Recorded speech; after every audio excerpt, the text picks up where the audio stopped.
Bismillahirrahmanirrahim. Assalamualaikum warahmatullahi wabarakatuh. Alhamdulillahirabbil alamin wassalatu wassalamu ala asrofil anbiya'i wal mursalin sayyidina Muhammadin sallallahu alaihi wasallam wa ala alihi wa sahbihi ajmain amma ba'du. Alhamdulillah, puji syukur kehadirat Allah Subhanahu wa taala yang atas berkah dan rahmatnya kami berdua Wahyuni dan Firdaus bisa dapat mencoba pada hari ini untuk mempresentasikan makalah dari kami berdua, yaitu ciri dan karakteristik moderasi Islam.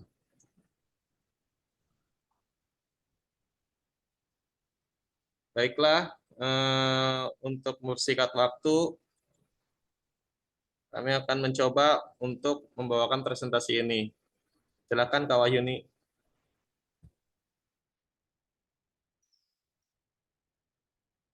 Ciri dan karakteristik moderasi Islam. Apa saja sih yang menjadi ciri dan karakteristik moderasi Islam? Yang pertama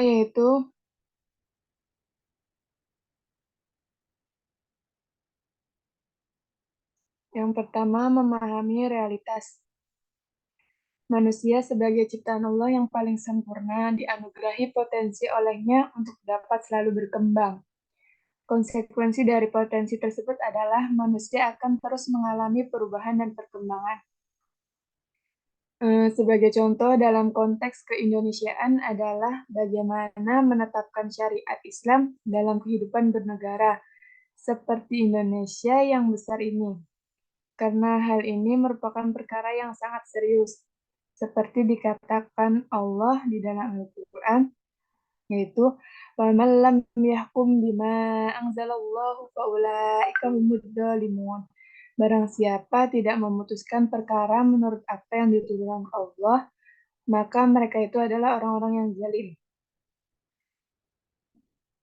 Dari contoh ayat di atas, sementara kelompok memahami bahwa menerapkan hukum Allah dalam setiap aspek kehidupan, termasuk bernegara, adalah harga mati. Maka bagi seseorang atau kelompok atau negara yang tidak menerapkan hukum Allah dapatlah dinilai sebagai kafir, zalim, dan fasik. Namun di sisi lain itu ada kelompok yang memahami bahwa ayat di atas hanya ditujukan kepada orang Yahudi dan Nasrani, bukan untuk umat Islam. Pandangan seperti ini lahir dari paradigma sekuler yang sangat berkeinginan untuk memisahkan antara urusan agama di satu sisi yang hanya menyangkut masalah pribadi dan spiritual, dan masalah negara di sisi yang lain. Dalam konteks keindonesiaan yang perlu juga digarisbawahi adalah meskipun mayoritas penduduknya Muslim, namun dalam pandangan politiknya beraneka ragam. Sistem syara yang dikembangkan adalah dengan melibatkan partisipasi seluruh rakyat yang telah memenuhi syarat untuk memberikan suaranya dalam pemilu, yang menghasilkan kepemimpinan dan keterwakilan dalam syara.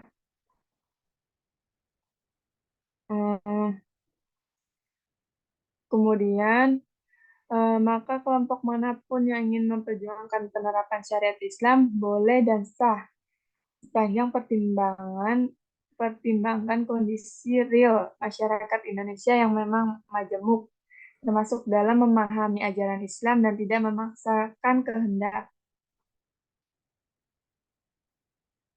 Kemudian yang kedua yaitu memahami fikih prioritas. Ciri lain dari ajaran Islam yang moderat adalah pentingnya menetapkan prioritas dalam beramal.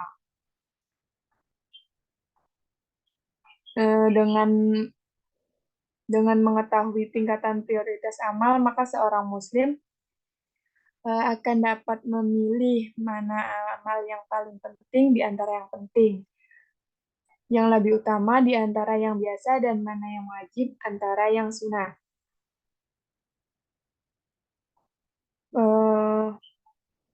Kemudian yang ketiga, Yang ketiga itu menghindari fanatisme berlebihan. Fanatisme dikemukakan dalam Kamus Besar Bahasa Indonesia adalah keyakinan atau kepercayaan yang terlalu kuat terhadap ajaran atau politik, agama, dan sebagainya. Fanatisme itu apa sih? Sifat seperti apa sih? Sifat fanatisme ini bila menghiasi diri seseorang dalam agama dan keyakinannya dapat dibenarkan bahkan terpuji. Akan tetapi ia menjadi tercela jika sikap itu mengundangnya untuk melecehkan orang lain dan merebut hak mereka menganut ajaran, kepercayaan, atau pendapat yang dipilihnya.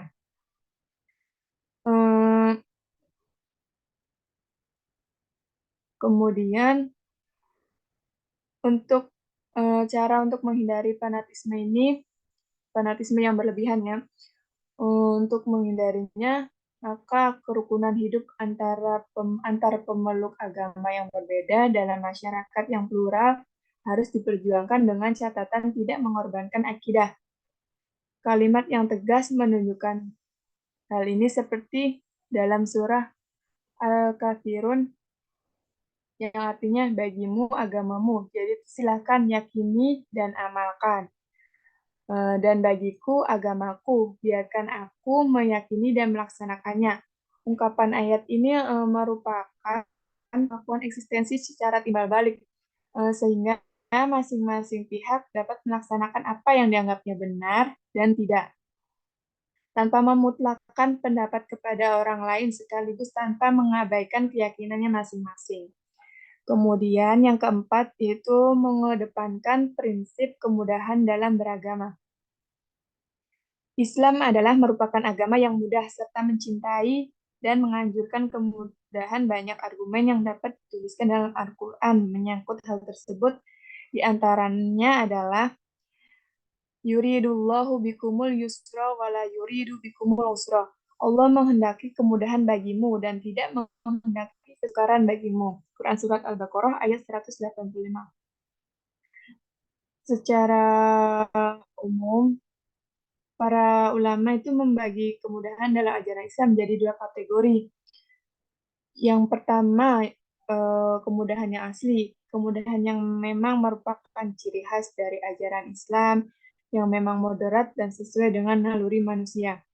Kemudian yang kedua itu kemudahan yang dikarenakan ada sebab yang lebih memudahkan lagi. Sebagai contoh adalah seseorang yang sedang dalam perjalanan atau safar, maka mendapat kemudahan untuk melakukan sholat secara jamak dan qashar. Demikian juga, misalkan diperbolehkan untuk tidak puasa di bulan Ramadan bagi yang safar maupun sakit, dan masih banyak contoh lainnya. Yang perlu mendapat catatan adalah bahwa kemudahan tersebut hendaklah mengikuti kaidah-kaidah dalam agama yang telah ditetapkan oleh para ulama. Misalnya itu benar-benar ada uzur yang membolehkannya mengambil keringanan.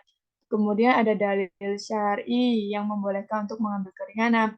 Kemudian mencukupkan pada kebutuhan saja dan tidak melampaui batas dari garis yang telah ditetapkan oleh dalil. Prinsip kemudahan yang diajarkan Islam ini semestinya menjadikan pemeluknya untuk dapat selalu bersikap moderat dalam mengekspresikan sikap beragamanya. Kemudian yang selanjutnya akan disampaikan oleh Kang Firdaus.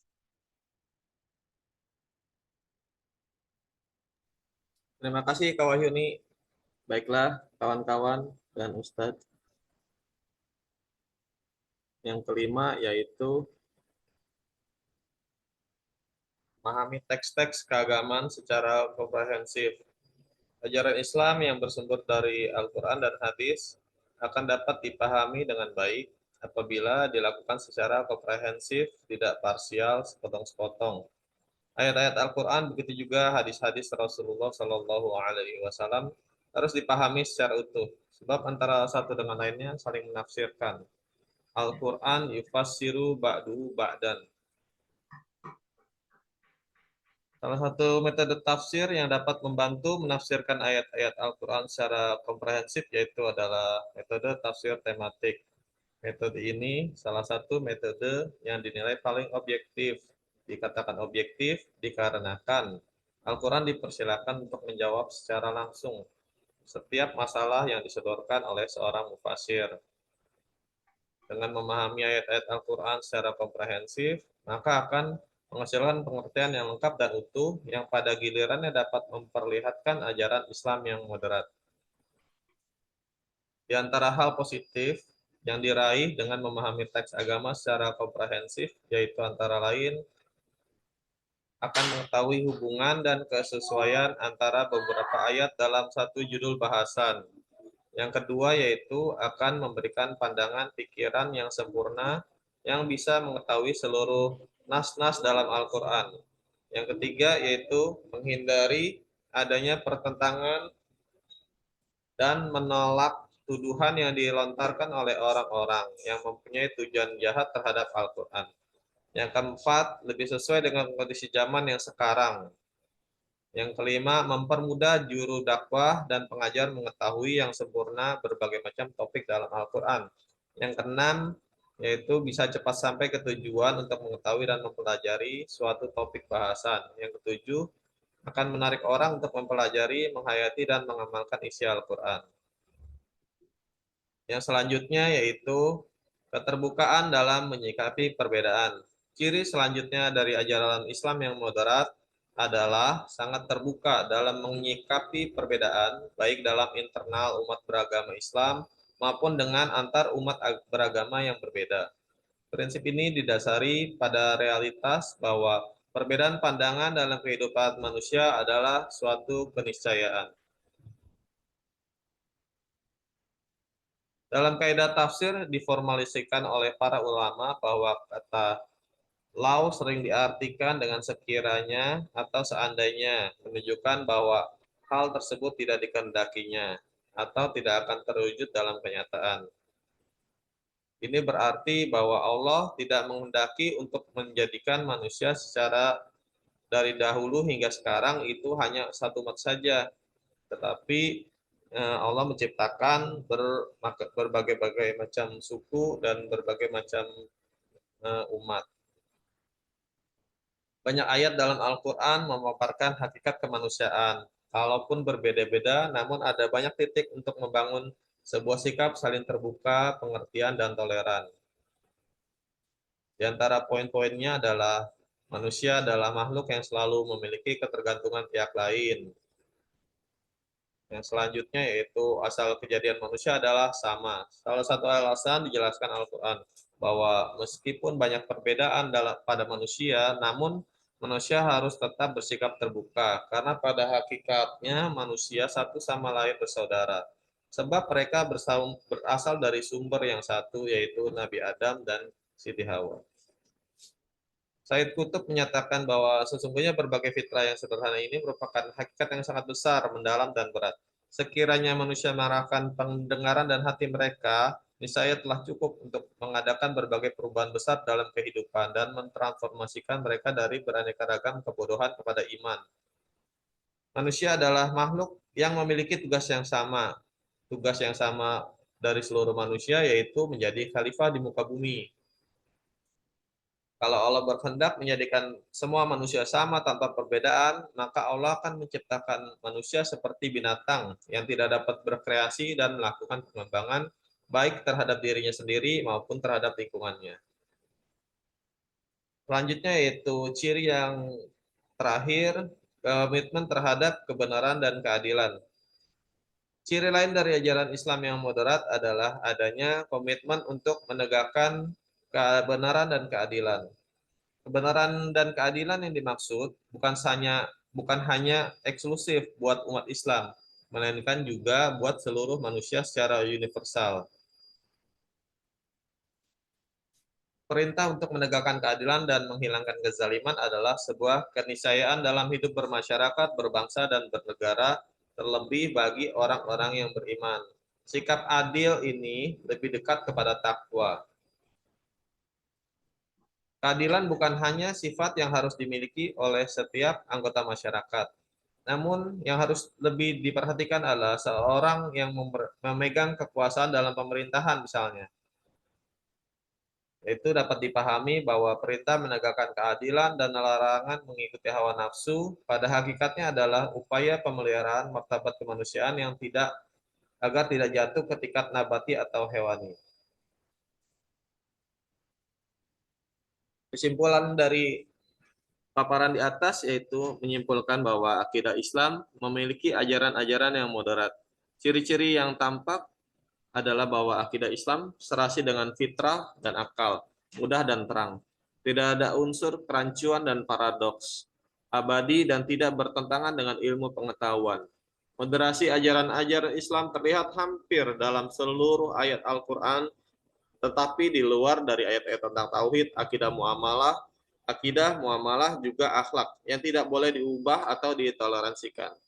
Di luar hal-hal pokok dan prinsip yang disebut di atas, Islam adalah ajaran agama yang sangat moderat. Baiklah, Ustadz dan kawan-kawan, begitu saja paparan dari kami mengenai presentasi tentang ciri dari moderasi Islam. Saya Muhammad Firdaus dan Wahyuni memohon undur diri. Assalamualaikum Assalamualaikum warahmatullahi warahmatullahi wabarakatuh. wabarakatuh.